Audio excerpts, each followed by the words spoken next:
Bien.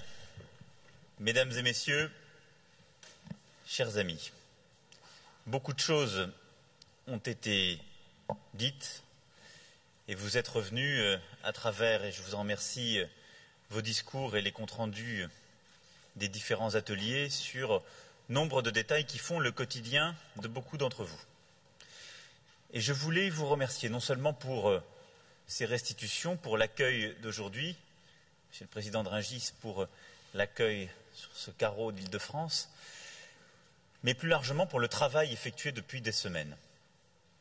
Élus, représentants syndicaux, patronaux, professionnels du secteur, vous avez un quotidien déjà bien chargé et plus de 900 d'entre vous avez accepté, durant des jours, parfois des nuits, de travailler d'arrache-pied pour que ces sujets qui sont les nôtres et ceux des États généraux de l'alimentation auxquels je m'étais engagé, puissent conduire à des décisions concrètes. Je n'ignore rien des tensions, des désaccords, peut-être des malentendus résiduels qui ont pu accompagner ces débats. Mais je sais d'abord qu'ils ne sont rien par rapport au quotidien que vivent nos concitoyens,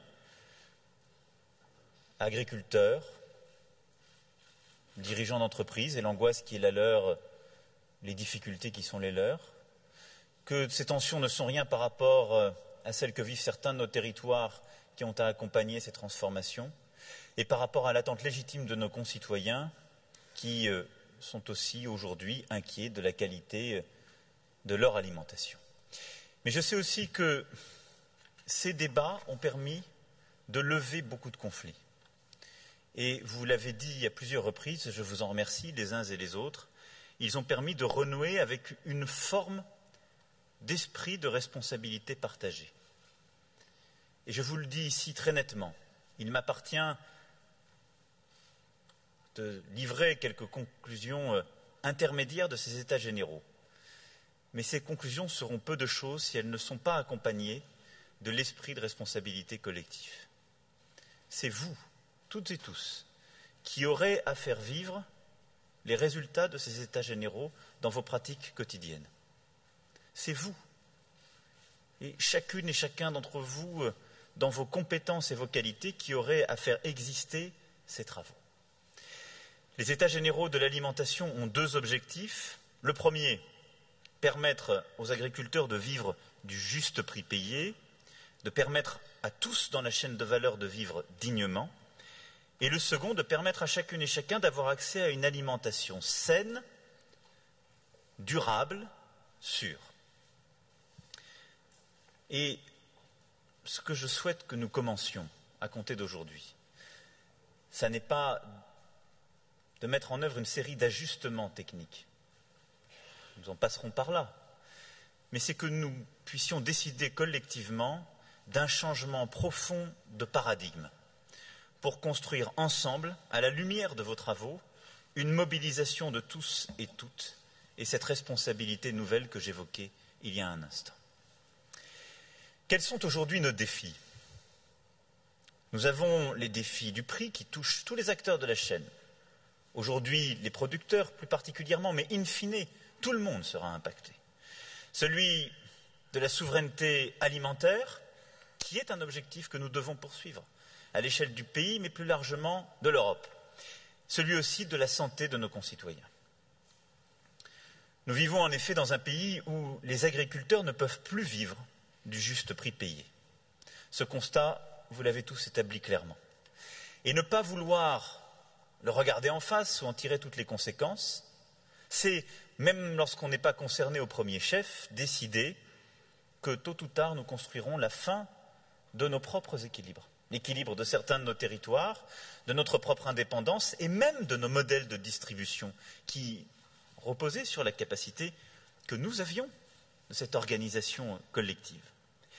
Je souhaite donc que nous mettions un terme très clair à ce qui est devenu une dérive. La baisse des prix est légitime, elle est attendue du consommateur, et elle est légitime lorsqu'elle est le fruit d'innovations, de gains de productivité, d'une amélioration d'un processus collectif. Et c'est le principe même du juste fonctionnement d'un marché et la finalité d'ailleurs de la libre concurrence, qu'il débouche par le juste prix, le vrai juste prix, celui qui, permettant de répercuter ces gains de productivité sur le consommateur final, évite que ne se créent des effets de rente dans une économie. Mais le marché dérive et perd sa propre finalité lorsque le prix payé par le consommateur baisse année après année, ne suivant que des volatilités de prix liées à des cours mondiaux ponctuels, mais ne répercute plus des gains de productivité ou des innovations collectives, mais simplement des déséquilibres d'un marché qui, face à 60 millions de consommateurs et à plusieurs dizaines de milliers de producteurs et transformateurs, mais quelques centrales d'achat. Et donc, oui, nous sommes aujourd'hui, non pas face à des prix qui sont justement équilibrés pour le consommateur, mais dans nombre de cas, des prix qui sont devenus anormalement bas. Nous avons une pédagogie collective à faire sur ce sujet. Tout le monde est attaché au pouvoir d'achat, le gouvernement l'est chaque jour, qui, à travers l'exercice budgétaire en particulier qu'il a à défendre, vise entre autres à cette finalité. Mais je ne veux pas ici revisiter les truismes de notre économie collective depuis des décennies, voire des siècles. Si le pouvoir d'achat se fait au détriment de la capacité à embaucher, à investir ou à vivre dignement, on voit bien qu'il n'est pas durable et pas soutenable. Il n'est plus possible aujourd'hui qu'en France, un tiers des agriculteurs gagnent moins de 350 € par an. Et je le redis très clairement, nous devons permettre aux agriculteurs de ne plus dépendre des aides et pour cela nous assurer qu'ils soient rémunérés au juste prix de leur travail. Ce que demande le monde agricole, et je l'ai jour après jour, heure après heure entendu. Moi, je n'ai jamais vu un agriculteur, un paysan, parce que moi je revendique ce mot que j'aime, demander des aides. Je n'ai vu que des femmes et des hommes qui ne comptaient pas leurs heures, mais qui demandaient à vivre dignement des heures travaillées. Je n'ai jamais vu un chef d'entreprise ou un salarié de nos quelques 15 000 TPE-PME qui transforment ces produits agricoles demander des aides. Mais j'ai vu des femmes et des hommes qui demandaient simplement de pouvoir justement se rémunérer du travail fait. Et donc, pour toutes ces raisons, il est indispensable que nous puissions revisiter nos équilibres actuels, parce qu'il en va de la capacité de notre pays à continuer à porter son excellence alimentaire. Parce que derrière la capacité à faire vivre nos agriculteurs, il y a la capacité à faire vivre nos transformateurs, in fine aussi nos distributeurs, et toutes celles et ceux qui valorisent sous toutes leurs formes nos produits. Notre gastronomie, notre artisanat, ces marchés internationaux, chacune et chacun y a sa place et il y a une excellence française, artisanale et industrielle, qui est accrochée à ces équilibres. C'est pourquoi le juste prix payé doit être un objectif et doit accompagner nos décisions. Le défi de la souveraineté alimentaire est tout aussi important.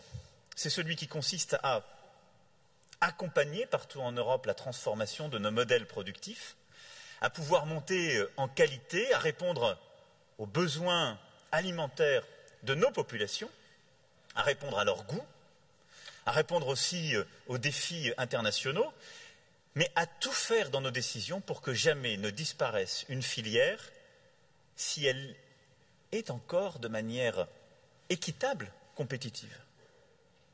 Notre souveraineté alimentaire, c'est la possibilité qui nous est donnée dans la durée de choisir notre modèle. Et ne perdons pas de vue le moyen et le long terme à cet égard. Parfois, en menant des batailles de court terme, des luttes intestines, nous fragilisons certaines de nos filières, prenant le risque de les faire disparaître tôt ou tard, et de dépendre de manière complète de pays voisins, d'autres filières auxquelles nos contraintes ne sont pas apportées, qui n'ont pas notre exigence environnementale, qui n'ont pas notre exigence de qualité, qui n'ont pas notre organisation. Ce qu'il y a derrière la souveraineté alimentaire, c'est le défi de notre indépendance économique et alimentaire, de celle de l'Europe, mais aussi de la crédibilité des décisions que nous avons à prendre aujourd'hui. Et derrière cette souveraineté alimentaire, il y a aussi nos équilibres territoriaux. Parce que nos paysans, parce que nos entreprises de l'agroalimentaire, elles font partie des équilibres et de la réussite de nos territoires. De leurs équilibres parce qu'elles entretiennent les paysages, elles entretiennent nos terres, et c'est de là que vient ce beau mot de paysan, et qu'il y a des fonctions qui ne sont pas que celles de produire, et j'y reviendrai, fonctions de production énergétique, de services environnementaux que nous devons mieux valoriser, mais qui relèvent aussi les équilibres de nos territoires. Et parce qu'il y a derrière l'agriculture et l'agroalimentaire une capacité de nos territoires à se projeter, à réussir, à conquérir le vaste monde. Et des oléoprotéagineux en passant par le vin et les spiritueux, la viande, les fruits et légumes, ce sont aussi nos capacités à porter des territoires entiers vers des conquêtes à l'international et d'y accompagner notre gastronomie, notre savoir-faire, nos chefs. Et toute cette filière française, c'est de l'emploi créé en France. C'est une capacité à donner à nos jeunes une expertise, une place dans la société. C'est ça, la politique qui est accrochée derrière la capacité que nous aurons à répondre aux défis contemporains. Enfin, l'inquiétude sanitaire que j'évoquais, celle de la santé de nos concitoyens, est également l'un des objectifs indispensables de ces États généraux. Et sur ce point aussi, il nous revient de savoir réconcilier des points de vue. Il n'y aura pas de modèle agricole ou agroalimentaire durable en considérant que les problématiques environnementales ou sanitaires sont le problème des autres. Je vous le dis très franchement. J'y reviendrai dans quelques instants. Le problème du glyphosate, c'est le problème de tout le monde. Et c'est le problème au premier chef, d'ailleurs, de celles et ceux qui sont au contact chaque jour de ce produit. Et tous les problèmes que nous avons dans toutes les filières sur ces sujets est un problème partagé. De l'ouvrier agricole jusqu'au consommateur final. Et je voudrais que sur ces sujets, ensemble, parce que nous trouverons la bonne organisation et que nous osons en parler, nous puissions réussir à trouver l'organisation collective qui nous permet de gagner ces défis. Et non pas de nous renvoyer les responsabilités de manière stérile. Nous n'arriverons pas à construire un modèle agricole durable si nous procrastinons, parce qu'il y aura des scandales sanitaires. Et parce que, tôt ou tard, ce sera notre responsabilité collective. Mais nous n'arriverons pas à faire que ces défis sanitaires et environnementaux se traduisent en actes si, à chaque instant, nous considérons que l'ennemi de ces défis, c'est l'industriel, l'entrepreneur ou l'agriculteur. Parce qu'il en est bien souvent la première victime, mais il en est aussi le premier acteur. Et donc, vous ne trouverez chez moi ni la volonté d'écarter certains sujets ou de les remettre à plus tard, ni la volonté de stigmatiser le monde agricole ou le monde de l'entreprise lorsqu'on aborde ces sujets-là. Le bien-être animal, vous savez, le premier qui en souffre, c'est l'éleveur, lorsqu'il n'est pas respecté. Je n'ai jamais vu un éleveur qui n'aimait pas ses bêtes. Et un éleveur, lorsque la bête ne vit pas bien, est le premier malheureux. Et donc il faut entendre ce que certaines associations disent, mais il faut savoir aussi accompagner chacune et chacun pour pouvoir le traduire en actes. Voilà l'esprit dans lequel je voudrais que nous puissions relever l'ensemble de ces défis, les uns et les autres réconciliés.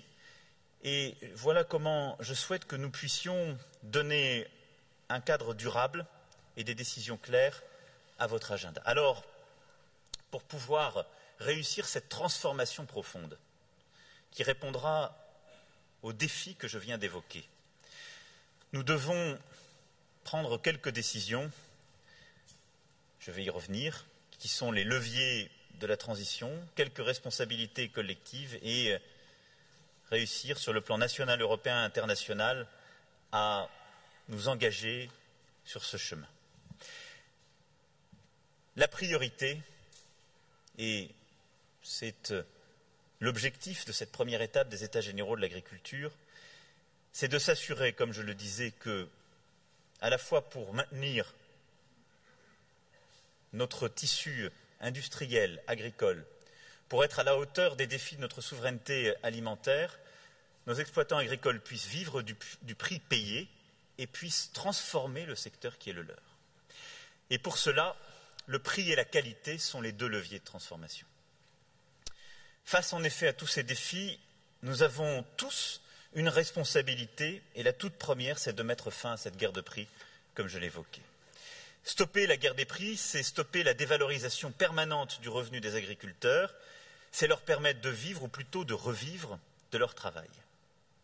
Et quand vous avez des prix alimentaires, des produits alimentaires en promotion permanente, vous n'avez plus la notion de prix. Et donc, plus rien n'a de valeur. Pour ce faire, je souhaite que nous puissions acter, à la lumière de vos travaux, quelques décisions concrètes. La première, c'est la mise en place d'une contractualisation rénovée avec un contrat qui serait proposé par les agriculteurs et non plus par les acheteurs, ce qui est à ce titre, à mes yeux, fondamental. Nous modifierons la loi pour inverser cette construction du prix qui doit pouvoir partir des coûts de production. Les négociations commencent dans quelques semaines et je souhaite à cet égard un engagement clair de toutes les parties prenantes en ce sens auprès des ministres et sans attendre la loi. Ce qui veut dire que la proposition que vous venez d'énoncer est retenue, elle sera traduite dans la loi, les prix seront construits à partir des coûts de production et que je souhaite que les négociations commerciales qui commencent dès novembre puissent refléter l'esprit de la loi à venir et faire l'objet d'un engagement de toutes les parties à ces négociations sous l'autorité des ministres.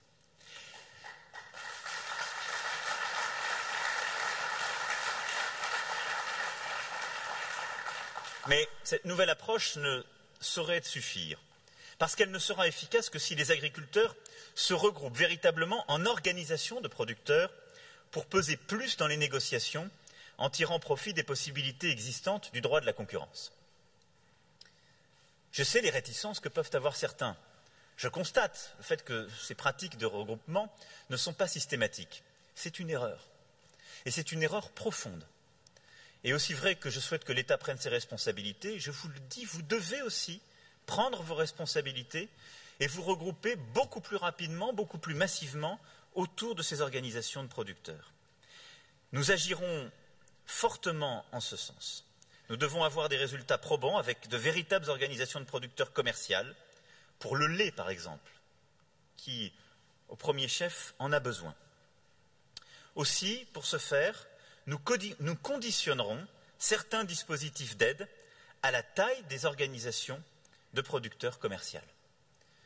Il y aura une incitation forte pour que tout le monde s'organise et pour que les irrédentismes qui parfois persistent et qui se font contre l'intérêt des producteurs ne soient pas une fatalité. Je ne veux pas que dans 2 ans et dans 3 ans, on puisse continuer à dire on n'arrive pas à avoir ces discussions parce que les organisations restent éclatées. Donc nous prendrons les dispositions pour que les regroupements se fassent. Je souhaite professionnaliser ces organisations de producteurs commerciales pour qu'elles puissent collectivement fixer les prix et les volumes qu'elles souhaitent négocier avec leurs acheteurs et pour qu'elles puissent travailler sur leurs coûts de production.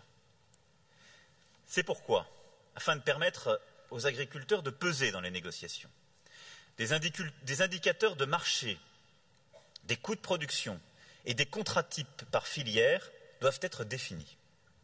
Il faut en effet objectiver la formation des prix dans chaque filière. Le renforcement de l'observatoire des prix et des marges est aussi nécessaire pour les accompagner et les filières doivent permettre à tous les agriculteurs d'avoir accès facilement à ces informations. Qu'y a-t-il derrière l'esprit de cette réforme? La volonté d'abord qu'une organisation véritable sur le plan commercial soit enfin actée pour qu'une négociation plus équitable soit conduite, mais surtout pour que les décisions que nous sommes en train de prendre ne soient pas là pour protéger des modèles productifs qui ne sont parfois plus soutenables. Et donc je veux qu'il y ait des indicateurs par filière, par secteur, pour qu'aussi vous-même vous procédiez aux bonnes régulations. Il y a des producteurs aujourd'hui qui produisent dans des conditions qui ne sont pas soutenables, qui produisent trop peu, à des qualités trop faibles. Ils doivent faire l'objet de regroupements. Et donc ces références éviteront de maintenir des prix anormalement élevés pour protéger celles et ceux qui ne se réforment pas. Elle permettra de s'organiser au niveau de chaque filière, de définir le bon prix de référence et d'inciter chacune et chacun à prendre dans la filière sa responsabilité. C'est aussi pour cela que je souhaite que la contractualisation indispensable que je viens d'évoquer puisse se faire aussi sur une base pluriannuelle. C'est un élément fondamental de la transformation. Vous aurez, selon les filières, et je vais y revenir dans un instant, à décider des réorganisations profondes, des montées en qualité, des transformations pour aller vers plus de production bio ou d'agroécologie. À chaque fois, cette transformation suppose du temps et de la visibilité. Personne ne peut faire la transformation de son modèle productif en ayant une visibilité annuelle, parfois infra-annuelle, sur les prix d'achat. Et donc, je souhaite que les négociations commerciales s'inscrivent dans une contractualisation pluriannuelle que ces contrats porteront, qui donneront de la visibilité à tous les acteurs de la chaîne et qui permettront ainsi les réorganisations indispensables pour chacune et chacun. Nous encouragerons donc la contractualisation pluriannuelle sur 3 à 5 ans qui permet de sortir de l'incertitude et de se projeter. Et c'est d'ailleurs ce que certains d'entre vous avaient commencé à faire. Lorsque vous avez décidé, distributeurs, transformateurs, de vous engager sur soit des circuits courts, soit du bio, soit de la montée en qualité ou des indicateurs géographiques, eh bien, vous avez donné de la visibilité à vos producteurs, vous avez contractualisé dans la durée. J'ai entendu, pour accompagner cette transformation en profondeur, les demandes qui étaient faites sur le plan du droit de la concurrence, et le président Canivet vient de s'en faire l'écho à l'instant. Comme vous, je suis attaché à notre droit de la concurrence français et européen parce qu'il est le cadre du respect d'un juste fonctionnement des marchés. Et tout le monde a à s'en satisfaire. Il définit un ordre public économique dans le cadre duquel la liberté de chacune et chacun est respectée. Il évite que la loi du plus fort soit parfois tenue. Mais je sais aussi l'incompréhension que peuvent avoir certains lorsque, de fait, le marché est biaisé par la loi du plus fort et qu'on a le sentiment d'être poursuivi pour le cartel des endives ou que sais-je en termes de signification qui parfois a un côté un peu croquignolesque quand on sait la réalité des enjeux économiques et des marges que celles et ceux qui ont à opérer ont aujourd'hui à défendre. Aussi, pour tout cela, je souhaite que l'autorité de la concurrence puisse être saisie pour donner une interprétation précise du droit de la concurrence et vous permettre de négocier dans un cadre clair. À chaque fois qu'une filière la saisira, elle donnera, et nous apporterons toutes les clarifications législatives pour ce faire, le cadre d'organisation de la filière qui permettra de donner une pleine clarté au débat et une certitude juridique à ces derniers. Je souhaite aussi que les ministres précisent dans les semaines à venir les possibilités qui s'offrent déjà en matière de droit de la concurrence pour pouvoir discuter des prix et des volumes au sein des organisations de producteurs commerciales.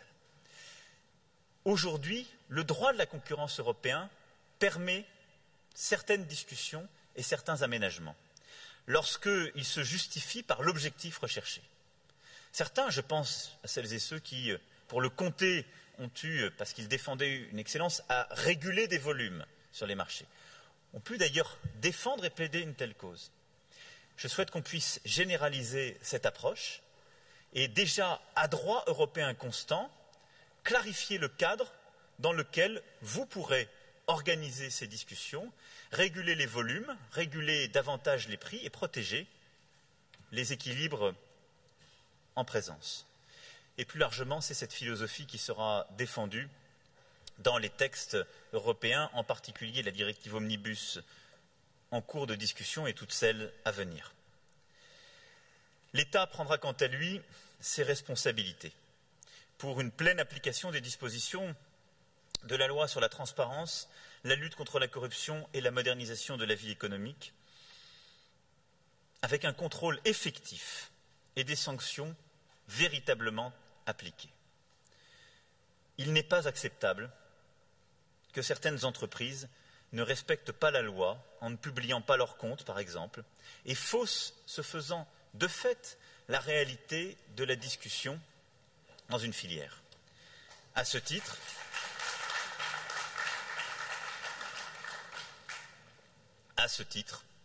l'administration procédera aux injonctions et aux amendes prévues par la loi.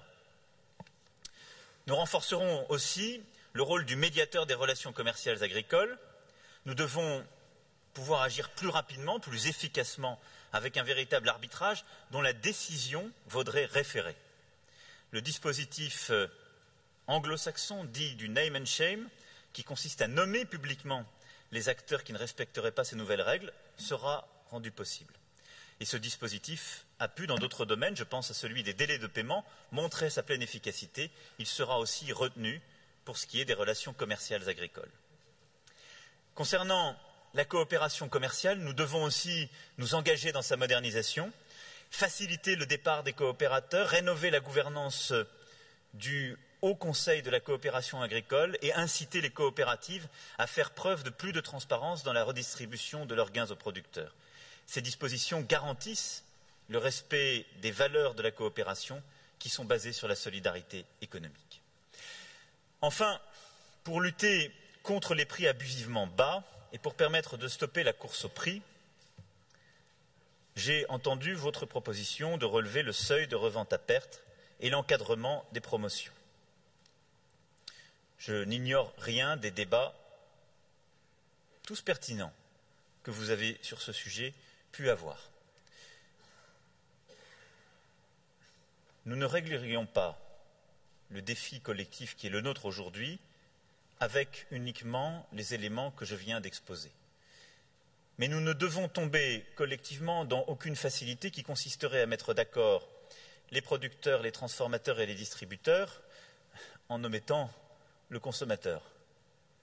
C'est pourquoi je suis favorable au relèvement du seuil de revente à perte économique pour les produits alimentaires et à l'encadrement des promotions, mais afin que, d'abord, le juste revenu aux producteurs soit garanti et qu'une qualité supérieure des produits pour les consommateurs puisse être aussi l'objectif collectivement recherché.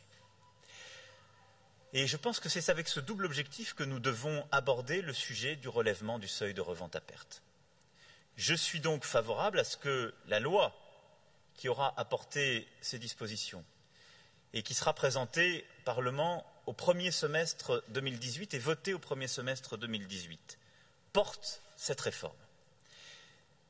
Mais je ne souhaite pas que cette réforme puisse nous laisser collectivement continuer comme on a toujours fait.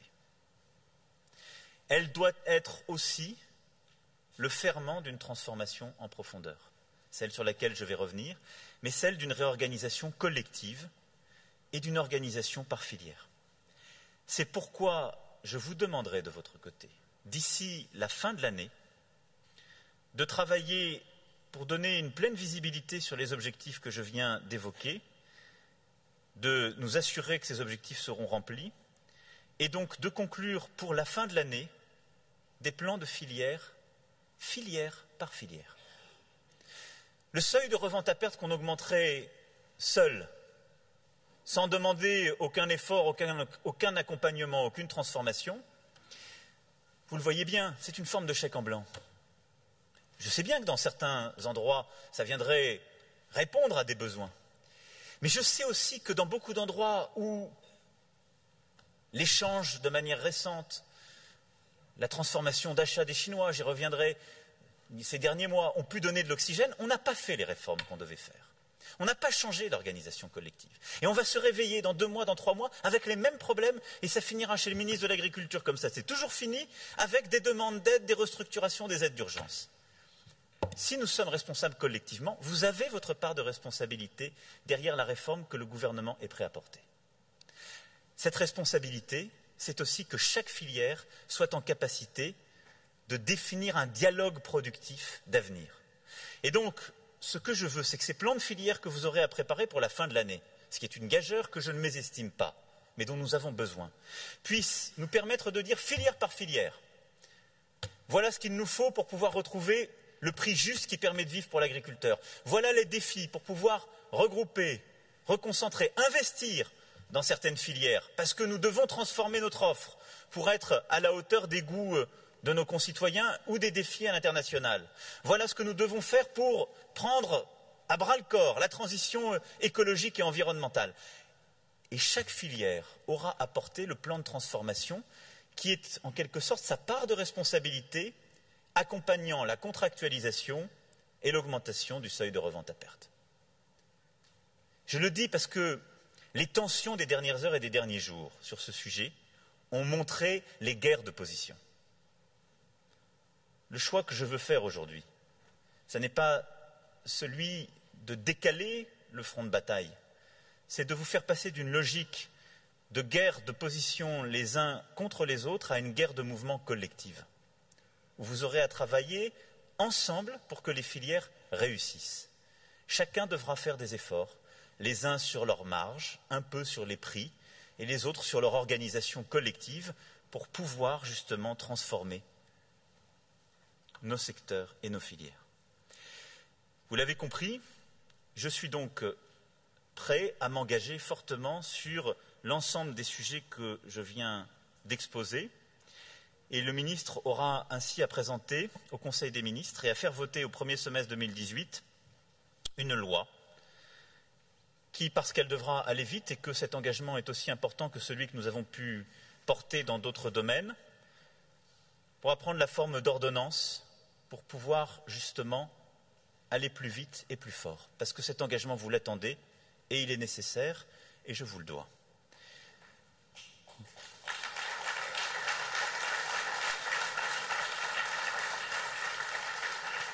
Mais en parallèle, si nous sommes prêts à aller vite, à prendre des décisions inédites, en particulier si on considère la dernière décennie sur le plan de l'agriculture et de l'agroalimentaire, je vous demande aussi un effort inédit en termes de structuration de filières, de transformation profonde et de réorganisation.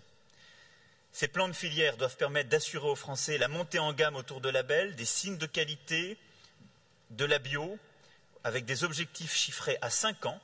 Et donc ce que je vous demande, c'est chacune et chacun dans vos filières de porter une stratégie.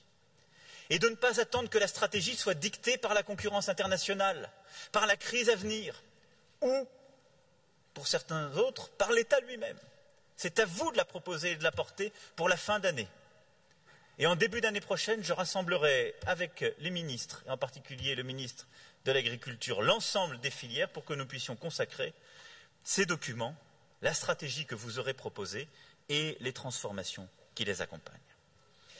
Parce que, au-delà de cette bataille du prix, à laquelle nous répondons par ces engagements forts qui font que j'ai entendu vos propositions et que je suis prêt à ce que le gouvernement les porte, c'est la qualité, la transformation de nos filières et un plan de transformation profond que je veux que nous puissions ensemble conduire.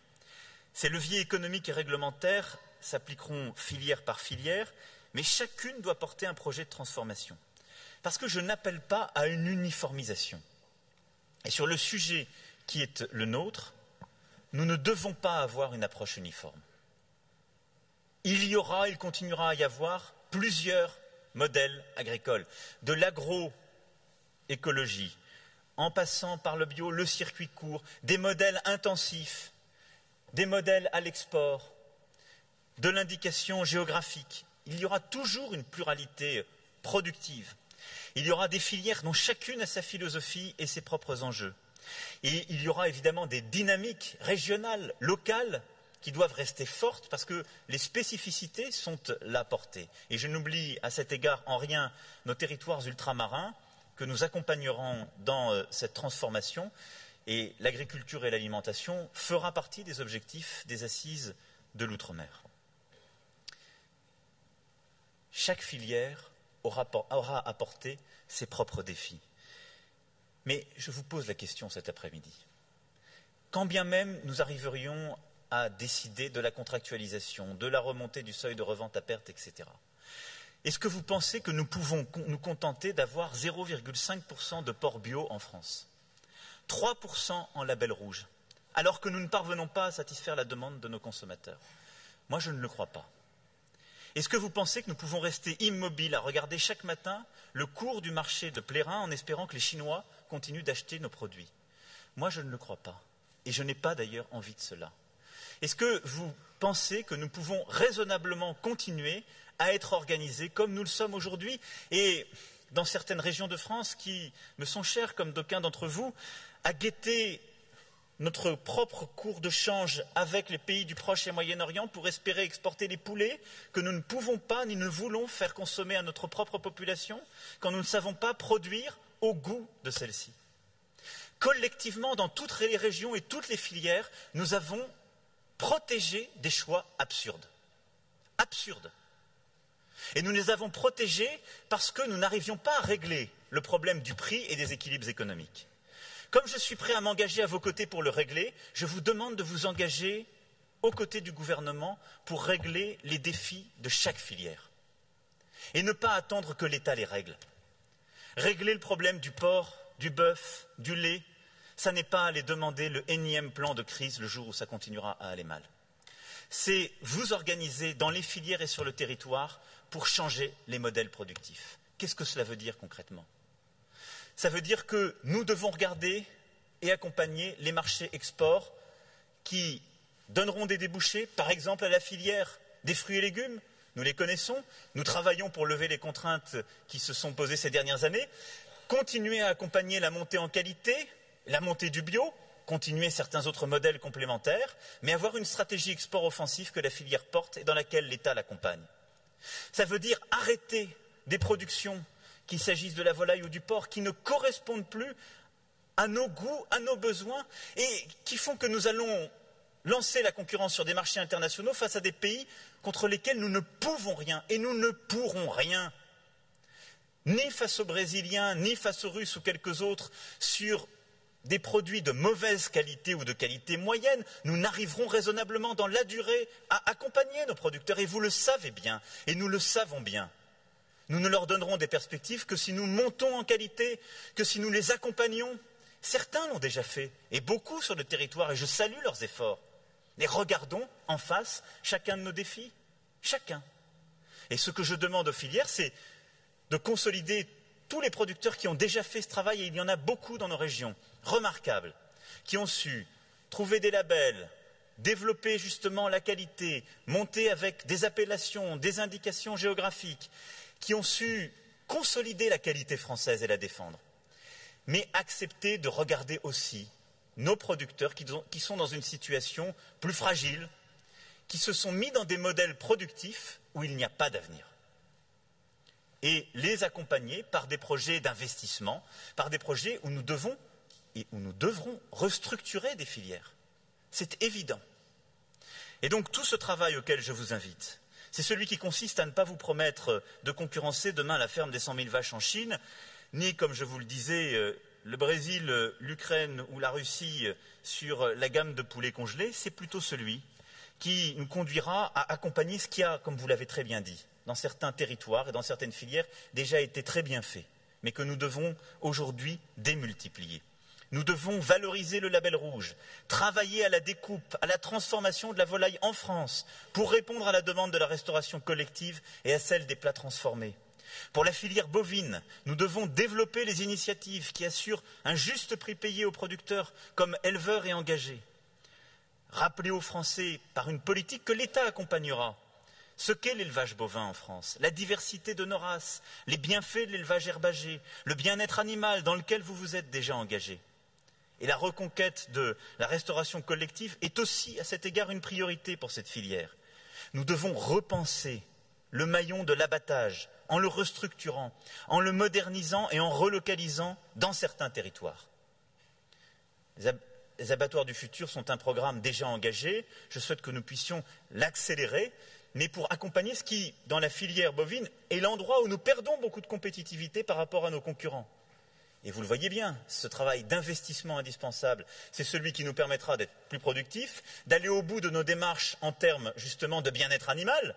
Et c'est ce que cherchent toutes celles et ceux qui sont dans la filière, et en particulier toutes celles et ceux qui travaillent dans ces abattoirs dans des conditions parfois inacceptables pour eux-mêmes. Et c'est aussi parfaitement cohérent avec la bataille que nous conduisons au niveau européen pour lutter contre le travail détaché illégal qui, en particulier au niveau des abattoirs, a construit une sous-compétitivité française quant à elle injustifiée. Nous devons cultiver nos différences pour susciter la préférence des consommateurs.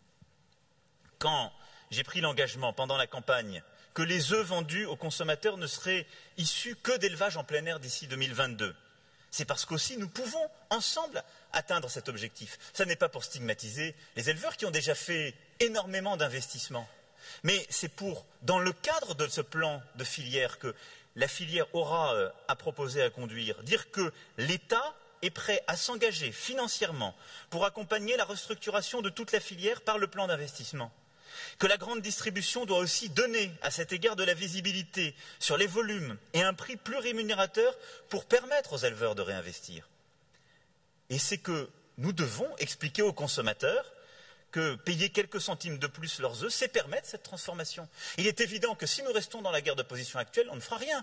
Et toutes celles et ceux qui produisent aujourd'hui des œufs considèrent que c'est intolérable d'aller leur expliquer qu'en 2022, on ne vendra, pour ce qui est de la vente en grande surface ou en commerce de détail, que des œufs, justement, de poules élevées en plein air. Mais c'est possible si nous rentrons dans cette dynamique de mouvement et de progrès à laquelle je vous invite tous. Vous le comprenez? Ce que je vous demande, c'est chacune et chacun de faire un peu différemment que ce que vous avez fait ces derniers mois et ces dernières années. Ce que je vous demande, et je vous connais, en tant que candidat, j'ai été m'engager devant à peu près chacune et chacun d'entre vous. Je connais ce qui vous contrarie et ce qui vous réjouit. C'est un peu d'accepter de donner à l'autre, de faire des efforts, parce que l'autre en fera aussi. Mais parce qu'au final, nous aurons la capacité d'avoir un modèle français qui en ressortira plus fort. Ces contrats de filière doivent permettre de fixer des objectifs de restructuration interne aux interprofessions, des objectifs de montée en gamme sur la bio, sur les signes de qualité, des objectifs environnementaux et sociétaux, des programmes de recherche agricole, de ciblage des investissements. C'est aux interprofessions que reconnaît l'État d'y travailler, de coordonner ces travaux en relation avec le ministre de l'Agriculture et de l'Alimentation pour fin décembre. Et je souhaite également que la distribution et les industriels y participent. C'est important pour l'engagement qui sera le leur. Nous devons travailler ensemble à des démarches d'investissement innovantes pour accélérer cette transition agricole indispensable. Vous l'avez compris, les objectifs, les ambitions, les mécanismes d'accompagnement, ils existeront filière par filière. Parfois d'ailleurs territoire par territoire également. Mais c'est dans cette dynamique que je veux que nous nous engagions collectivement. Il y aura des objectifs d'ensemble et je les réaffirme ici devant vous. L'engagement d'atteindre 50% de produits bio ou locaux en restauration collective d'ici 2022 est bien confirmé et nous permettra de repenser territorialement notre alimentation et d'accompagner la nécessaire restructuration de certaines filières. Je souhaite que nous identifions précisément les maillons manquants de la production, de la transformation ou de la logistique, là aussi filière par filière, territoire par territoire. Les projets alimentaires territoriaux que vous évoquiez, Monsieur le député, doivent nous être présentés, ils seront soutenus, encouragés. Et vous l'avez compris, l'objectif derrière, c'est de manière très pragmatique, pour accompagner cette détermination, eh bien, de pouvoir s'engager selon les filières, soit à des restructurations, soit à des investissements productifs pour la montée en gamme, soit à des investissements pour permettre de pivoter les modèles productifs, soit vers des modèles de circuits courts, soit vers des modèles de bio. C'est permettre de réinvestir dans certaines structures productives pour permettre de garder le choix stratégique actuel, mais de faire face à la concurrence internationale. Il y aura autant de réponses que de secteurs et de territoires. C'est tout le défi qui nous est collectivement offert. Pour accompagner cette transformation, l'État a pris un engagement, là aussi inédit, c'est de réserver dans le grand plan d'investissement 5 milliards d'euros au plan d'investissement agricole. Ces 5 milliards d'euros, ils permettront d'accompagner ces choix, filière par filière, qui seront soumis, puis validés. Et l'objectif de ces investissements, c'est de pouvoir justement accompagner au plus près du terrain, de manière pragmatique, ce qui aura été défini comme une priorité. J'y fixerai simplement une règle à ce stade, c'est que ces aides iront aux agriculteurs et aux filières, et à l'ensemble des acteurs de filières selon ce qui est pertinent, mais au maximum aux agriculteurs eux-mêmes. Je souhaite qu'elles soient payées rapidement, c'est-à-dire dans le semestre, en lien direct avec les régions qui connaissent leur territoire et ont des capacités de paiement rapides, et qu'à cet égard, et je sais, Monsieur le Ministre, combien vous y travaillez, nous puissions faire totalement oublier au monde agricole les péripéties passées en termes de délai de paiement et de complexité de dossiers à remplir. Je veux un accompagnement en termes d'investissement qui soit simple, rapide et qui corresponde aux objectifs déterminés par chaque filière. Pour y parvenir, il faudra une responsabilisation pleine et entière de tous les acteurs. C'est pourquoi je souhaite que le nouveau cadre législatif puisse être mis en place le plus vite possible, et comme je le disais, y compris par ordonnance, mais parce que l'État, comme je vous le disais, ne fera pas tout. C'est vous qui avez dans votre main beaucoup du résultat. Et vous savez, en préparant ces états généraux, en regardant vos travaux, en réfléchissant à ce que j'allais vous dire, je me remémorais non seulement certains déplacements d'il y a quelques mois, mais les échanges que j'ai pu avoir avec certains d'entre vous, présents dans la salle ou absents, qui montraient d'où viennent parfois les solutions. J'étais il y a quelques mois en Mayenne, et je me souviens très bien un jeune agriculteur, un couple de jeunes agriculteurs, Monsieur le Ministre, c'est un bon territoire, qui, impliqué dans la filière laitière, me disait toutes les difficultés qu'il avait à vivre. Il venait d'investir 700 000 €, un jeune couple, en me disant « Vous revenez dans 30 ans, je suis à peu près à la même situation parce que je n'aurais peut-être même pas amorti ces investissements. Parce que quand on est rémunéré comme je le suis aujourd'hui, ça doit être environ 300 € pour les 1000 litres, on ne peut pas vivre. » Et il ne se payait pas le SMIC. Ce couple a réussi à rentrer dans une démarche, c'est qui le patron, et a signé un accord tripartite producteur, transformateur, distributeur. Cette démarche ne doit rien à l'État, c'est une de ces démarches locales qui est faite avec des acteurs qui sont ce que vous représentez. Et ils ont réussi en quelques mois à totalement changer, à la fois de perspective, mais de vie au quotidien. Et on a un couple de jeunes agriculteurs qui a de la visibilité sur ses investissements, se rémunère environ 1,5 SMIC et a réussi à avoir un contrat qui lui donne de la visibilité en prix et volume. Et d'ores et déjà, ils ont commencé à monter en gamme. Et donc, ils vont rechercher, ils me l'ont dit dans les prochains mois, eh bien, une appellation un peu plus spécifique et ils pourront faire comme leurs collègues dans le Salers ou dans le Comté l'ont fait pour monter en qualité et ne plus jamais être aux 300 € que j'évoquais tout à l'heure. Tout ça pour vous dire que la solution, elle n'est pas que dans une loi, que dans une disposition émanant d'en haut, elle est aussi dans l'initiative qui sera prise partout sur le terrain et par tous les acteurs. Eh bien, cette démarche, ce cas concret que je viens d'évoquer, je souhaite que vous puissiez collectivement le généraliser et revaloriser les 2,4 milliards de litres de lait de consommation en France, vous engager sur une contractualisation pluriannuelle et sur la philosophie que je viens d'évoquer. Voilà ce que j'attends de vous sur ce plan-là. Voilà la transformation productive collective que nous devons conduire. Alors je sais qu'il y aura des sceptiques, il y aura des fatalistes. Vous savez, je m'y suis habitué. Plus exactement, j'ai toujours refusé de m'y habituer. Alors chacun et chacune d'entre vous, prenez vos responsabilités. Il y en a qui hausseront les épaules, qui prendront des mines, l'air d'avoir tout vu, qui diront « il n'y arrivera jamais à tout ça », et qui décideront de se rebattre comme ils sont toujours battus. Et puis peut-être, parce qu'il y aura une majorité d'entre vous qui aura décidé de prendre ses responsabilités, et qu'ils auront à leur côté, comme vous l'avez compris, un gouvernement qui le fera, vous aurez changé les choses. Moi, je crois aux volontaires, je ne crois pas aux sceptiques.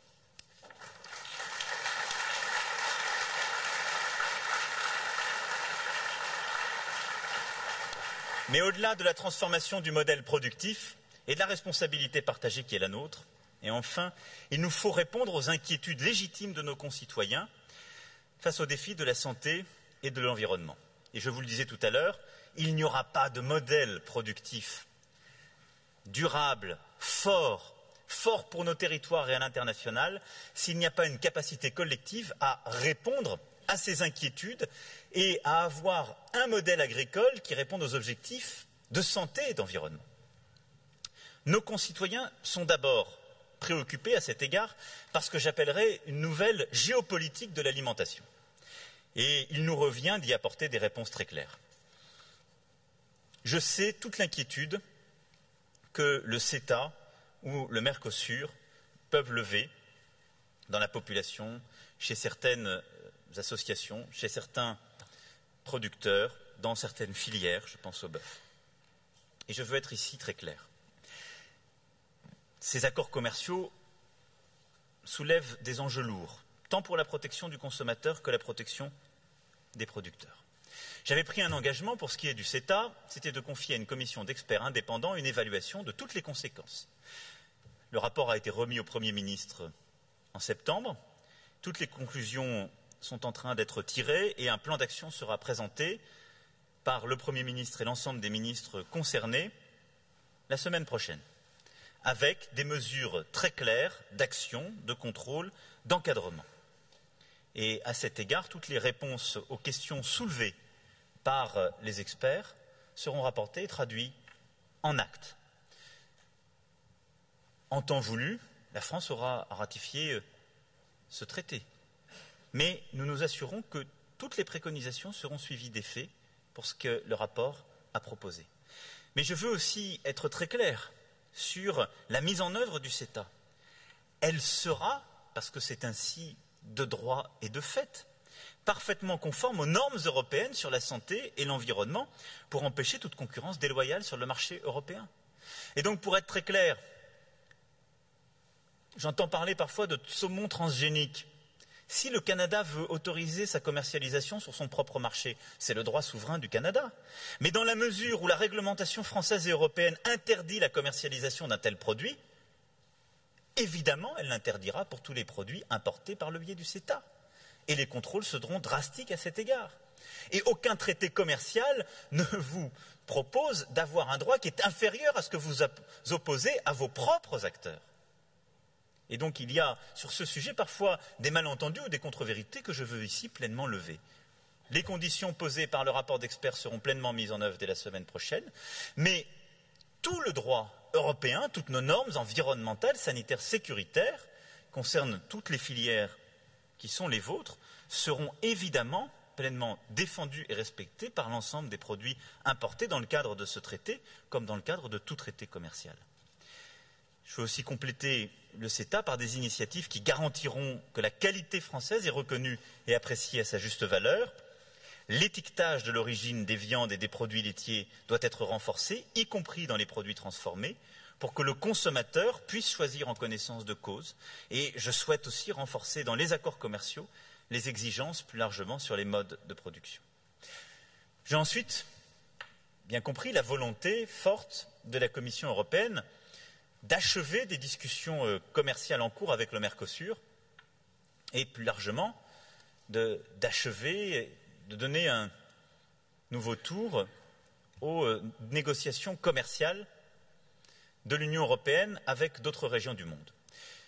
Je suis favorable au juste et libre commerce, celui qui permet de préserver les intérêts de chacune et chacun, qui correspond à nos propres objectifs et à nos propres équilibres. Et je suis favorable à ce que les règles commerciales soient d'ailleurs rendues plus transparentes et plus démocratiques. J'ai pris des engagements clairs et lorsque j'ai eu à présenter l'initiative française pour l'Europe, à le préciser. Et la Commission trouvera la France à ses côtés lorsqu'il faudra avancer sur ce domaine. Mais je ne suis pas favorable à ce que nous nous précipitions pour conclure, avant la fin de l'année, des négociations commerciales dont le mandat a été donné en 1999. Parce que c'est cela dont il s'agit lorsqu'on parle du Mercosur. C'est d'un mandat de négociation qui a été donné en 1999, qui a été pendant plusieurs années gelé, compte tenu des difficultés connues, qui a ensuite ressurgi et qu'on voudrait faire aboutir sans qu'il n'y ait de rediscussion autour de la table du Conseil européen, alors même que vous le savez les uns et les autres, dans les secteurs et les préoccupations qui sont votre quotidien, nos perspectives de consommation, nos réalités industrielles, nos connaissances sanitaires et environnementales ont profondément changé depuis. Il est donc indispensable que ces négociations soient réactualisées si nous voulons les poursuivre. Et j'évoquerai ce sujet au Conseil européen la semaine prochaine, parce qu'on ne peut pas se lancer dans cette affaire en quelque sorte, dans une fuite en avant. L'Europe, la sécurité alimentaire et sanitaire sont des sujets indispensables pour que collectivement nous puissions réussir la transformation que j'évoquais à l'instant. Nous l'avons vécu l'été dernier avec la crise des œufs, qui a montré que le défi de la sécurité alimentaire n'était pas que national. Et seule une coopération accrue sur le marché européen permet de repérer et de sanctionner les fraudes. C'est pourquoi je souhaite que nous puissions collectivement travailler à une force européenne d'enquête et de contrôle en matière de sécurité sanitaire et alimentaire. C'est la proposition que j'ai faite. Et sur ce volet-là, je souhaite que nous puissions collectivement avancer au niveau européen. Le rejet des produits chimiques, la préférence pour l'alimentation naturelle sont des lames de fond social. Et comme je l'évoquais tout à l'heure, c'est à la fois l'angoisse des consommateurs, la préoccupation légitime des concitoyens, mais la préoccupation aussi de l'ensemble du monde agricole et de leurs salariés. C'est pourquoi notre agriculture doit réduire sa dépendance aux intrants chimiques qui polluent nos sols, nos cours d'eau et nos nappes. Je sais à cet égard que beaucoup a déjà été entrepris et beaucoup a été fait par le monde agricole en la matière. Et je veux ici qu'il n'y ait aucun raccourci. Et je salue vos efforts faits à cet égard. Mais nous devons aller plus loin ensemble. Il ne s'agit plus de passer notre temps à contester que l'utilisation des produits phytosanitaires, menace la santé des consommateurs, ou des agriculteurs, ou la biodiversité. Il s'agit de voir comment nous nous mettons collectivement en situation de traiter ce problème. J'ai entendu les critiques sur nos annonces sur les néonicotinoïdes, sur les perturbateurs endocriniens ou sur le glyphosate. Ma responsabilité, c'est de fixer le cap. Cette trajectoire ambitieuse que j'assume pleinement, mais ensuite que chacune et chacun, nous puissions, là aussi, en décliner de manière concrète et volontariste les voies et moyens pour y parvenir. Et je vais vous le dire franchement, le bon débat n'est pas de savoir s'il faut sortir du glyphosate dans 10 ans ou dans 5 ans. C'est comme si je vous disais que politiquement, on sait régler la rapidité et la réalité de nos innovations technologiques. Je pense que le bon débat, c'est d'abord de dire au niveau européen, autoriser, reporter à 10 ans la problématique du glyphosate, ça n'est pas une bonne idée. Parce que c'est prendre une responsabilité face à l'histoire. Au demeurant, la France a toujours tenu cette position, qui est une position cohérente avec notre exigence. Mais ensuite, au niveau national, nous n'avons qu'un objectif collectif. C'est là aussi, filière par filière, d'aider les agriculteurs à trouver la meilleure organisation. D'abord, de leur donner plus d'indépendance par rapport à ce sujet.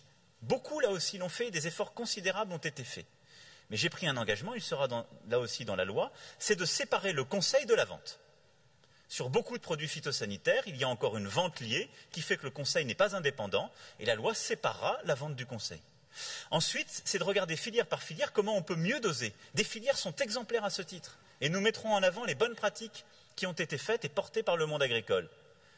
Mais on doit les généraliser et regarder ce qui, sans innovation, permet là aussi de réduire les doses et d'améliorer les conditions de travail pour les agriculteurs et les conditions pour nos concitoyens. Et ensuite, nous aurons un programme volontariste d'investissement dans la recherche pour permettre à chaque endroit, dans chaque filière, de trouver la solution de substitution. Ce que je vous garantis, c'est qu'il n'y aura pas l'impasse. Ni l'impasse qui consiste à dire on ne fait rien, on ne fait aucun effort et on repousse le problème à demain, parce que c'est une impasse morale à laquelle nous serons tous et toutes conduits. Ni l'impasse qui consiste à dire j'opposerai à des agriculteurs une absence de solution ou de produit de substitution, mais je leur donnerai un objectif sans les aider.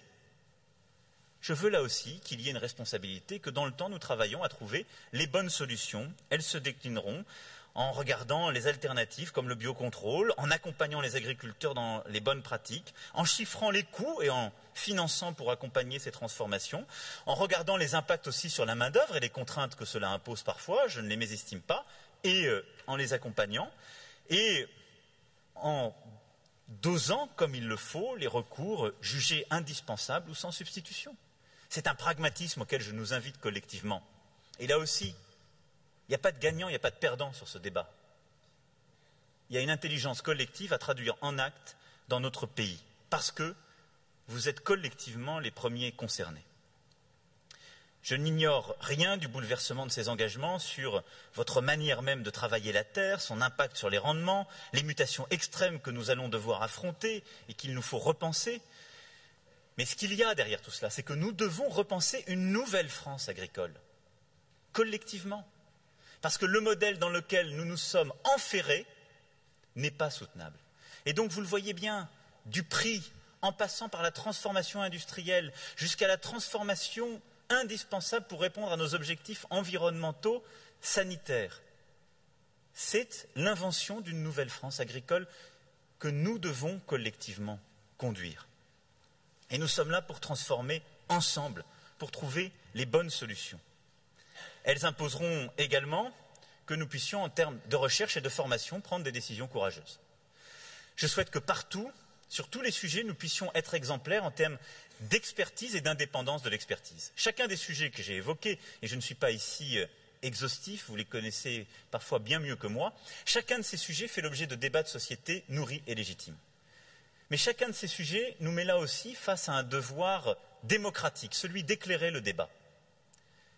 Bien souvent, il n'y a pas une bonne décision à prendre. Il y a un moindre mal à préserver et il y a in fine une bonne décision à accompagner. Je souhaite donc que nous puissions construire les conditions d'une expertise scientifique indépendante en France sur chacun de ces sujets et que nous puissions avoir la même exigence au niveau européen. Nous avons, sur tous ces sujets, subi ces dernières années trop de pression, trop d'intérêts cachés et des expertises industrielles qui ne sont en rien des expertises scientifiques. À cet égard, on perd du temps collectivement. Et nous perdons aussi une certaine exigence démocratique qui est celle de nos concitoyens. Nous nous mettrons donc sur chacun de ces sujets en capacité d'avoir des experts indépendants sur le plan scientifique, c'est-à-dire des experts dont nous connaissons d'abord les connaissances académiques et la reconnaissance académique internationale, mais aussi l'indépendance financière par rapport aux pressions existantes. C'est une réalité, il faut qu'on regarde en face les choses. Je vous vois parfois exprimer une forme de mécontentement ou de doute sur ce que je suis en train de dire. Peut-être que ça déplaît, mais je ne suis pas là pour plaire. Je suis là pour faire avec vous.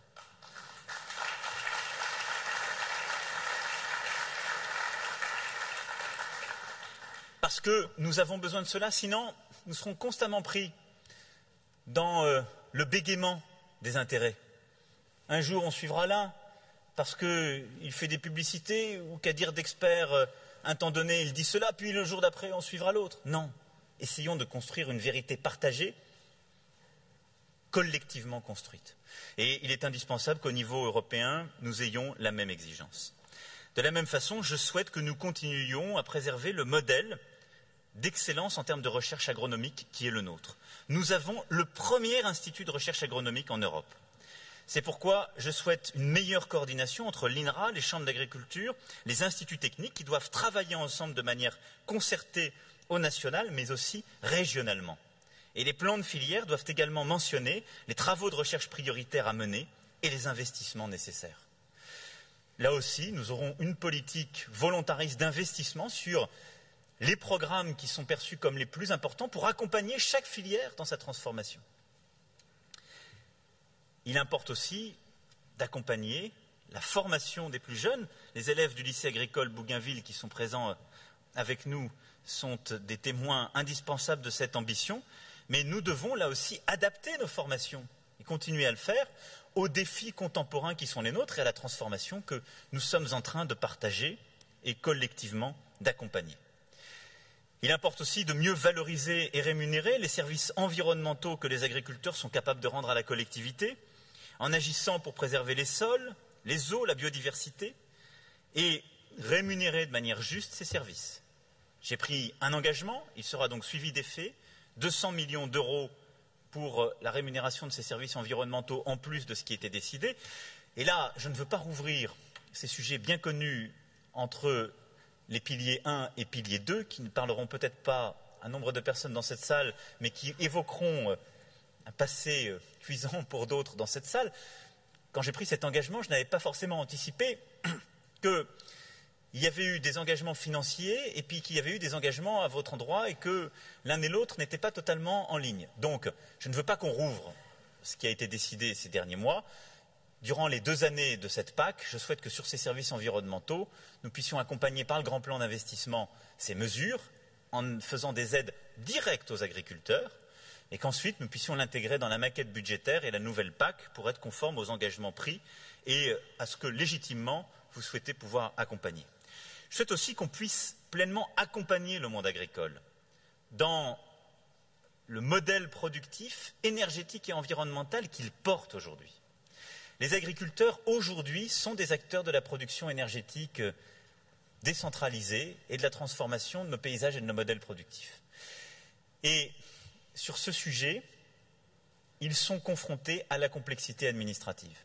Et donc, si nous voulons accompagner cette transformation, ou dans la loi, justement, et les ordonnances portant transformation du monde agricole et actant de vos états généraux de l'alimentation ou dans le projet de loi droit à l'erreur, nous prendrons des mesures de simplification drastiques permettant de réduire les délais auxquels sont aujourd'hui soumis les agriculteurs lorsqu'ils veulent porter des projets énergétiques, des projets de valorisation légitime de leur production sur le terrain. Je sais les délais qui sont les vôtres lorsque vous voulez passer à la méthanisation, lorsque vous voulez mieux valoriser justement votre production et produire de l'énergie, et ça a été rappelé tout à l'heure par plusieurs d'entre vous, c'est une source de revenus. C'est une source de l'équilibre productif. Et lorsque je regarde nos voisins allemands, une partie non négligeable aujourd'hui de leur marge vient non pas de la vente de la viande, mais des sources alternatives de revenus, en particulier de la production d'énergie qu'ils sont capables de produire. Voilà sur ce sujet ce que je souhaitais apporter comme réponse concrète, en vous disant que, au-delà de ces engagements, nous aurons collectivement à conduire des chantiers en profondeur qui vous feront continuer les travaux de ces états généraux de l'alimentation au-delà de la 2e phase que vous allez maintenant commencer. D'abord parce que, vous l'avez compris, je compte sur vous pour finaliser un travail conséquent. Je compte sur vous pour, dans cette 2e phase, aller au bout de la transformation productive, industrielle, mais aussi environnementale de nos modèles. Mais parce qu'il nous faudra aussi penser, dans le monde agricole et agroalimentaire, toute notre stratégie de prévention. Elle n'est pas que sanitaire et sociale, elle se joue dès justement la production agricole et l'organisation collective du monde agricole, parce que vous avez déjà su mettre en œuvre pour lutter contre le gaspillage, mais parce que nous devons faire aussi collectivement pour lutter contre l'insécurité alimentaire et les déséquilibres alimentaires. Et à cet égard, la ministre de la Santé comme le ministre d'État se sont fortement engagés avec le ministre de l'Agriculture pour porter cette vision des choses.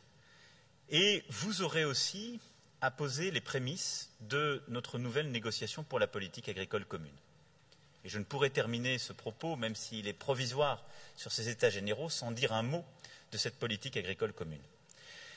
Je souhaite en effet que cette politique agricole puisse s'appuyer sur les stratégies de filière que vous aurez à proposer. C'est comme ça que nous devons la construire.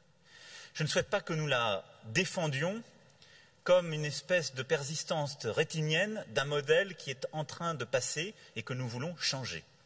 Je souhaite que nous puissions porter une nouvelle politique agricole commune qui soit à la hauteur de la nouvelle politique agricole française que nous voulons. C'est-à-dire que je souhaite que nous puissions assumer une vraie politique de qualité, de souveraineté alimentaire et du juste prix que je viens de défendre, mais aussi d'aide et d'investissement au niveau national pour défendre nos préférences. Et que la politique agricole commune puisse devenir, sans qu'il n'y ait aucun tabou, une vraie politique qui nous apportera les assurances, les garanties contracycliques, là aussi avec une approche filière par filière, parce que les dynamiques et les réalités sont très différentes selon ces dernières, qui protégera l'agriculture européenne des chocs, de la volatilité des cours mondiaux, de déséquilibre, et qui permettra à chaque pays de poursuivre ses choix souverains, à chaque territoire de poursuivre son excellence et à chacune et chacun de poursuivre ses objectifs. Je souhaite donc que nous puissions, dans la perspective de cette nouvelle politique qui aura à se déployer après 2020, porter nos propres ambitions nationales et que vos travaux puissent préparer cette stratégie que la France aura à conduire. Vous l'avez compris, j'attends encore beaucoup de ces États généraux de l'alimentation et du travail que vous aurez à conduire dans les prochains mois. Parce qu'il en va de notre agriculture et que nos paysans le méritent et que je serai toujours à leur côté pour les défendre.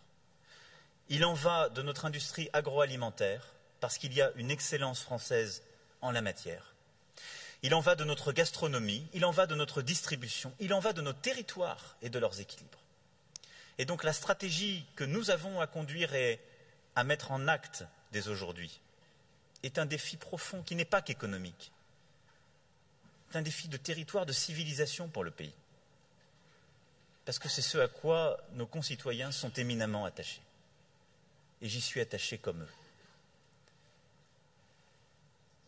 C'est pourquoi une loi sera présentée au premier semestre 2018 pour porter l'ensemble de ces conclusions, que cette loi pourra prendre la forme d'ordonnance pour aller plus vite et avoir une promulgation complète au plus tard à la fin du premier semestre 2018. C'est pourquoi j'attends de votre part, pour la fin d'année, la conclusion de ces contrats de filière. Et c'est pourquoi, en début d'année prochaine, nous nous retrouverons pour faire un nouveau point d'étape de ces États généraux de l'alimentation, acter de ces contrats, définir la stratégie et acter d'une stratégie d'investissement pour accompagner les actions qui seront les vôtres, les nôtres. Et vous l'avez compris, vos travaux continueront pour préparer cela, la prochaine politique agricole commune. Chaque année du quinquennat, vous serez réunis pour pouvoir procéder à l'évaluation des travaux et de leur mise en œuvre. Et je souhaite qu'à mi-mandat, il puisse y avoir une évaluation parlementaire à la lumière de vos travaux et à la lumière de toute expertise indépendante que les parlementaires souhaiteront solliciter pour que, si besoin était, les changements législatifs requis puissent être décidés, mais à la lumière de vos actions, à la lumière de nos transformations. Ce que j'attends de vous, mesdames et messieurs, pour finir, c'est de recréer la confiance entre l'ensemble des acteurs, la confiance dans nos territoires, la confiance en notre pays, la confiance avec les consommateurs et les citoyens. Parce que tout ce que j'ai évoqué depuis le début de mon propos, des prix aux sujets environnementaux, c'est une affaire de confiance. La France sera forte dans ces territoires comme à l'international si nous savons collectivement restaurer celle-ci. Collectivement.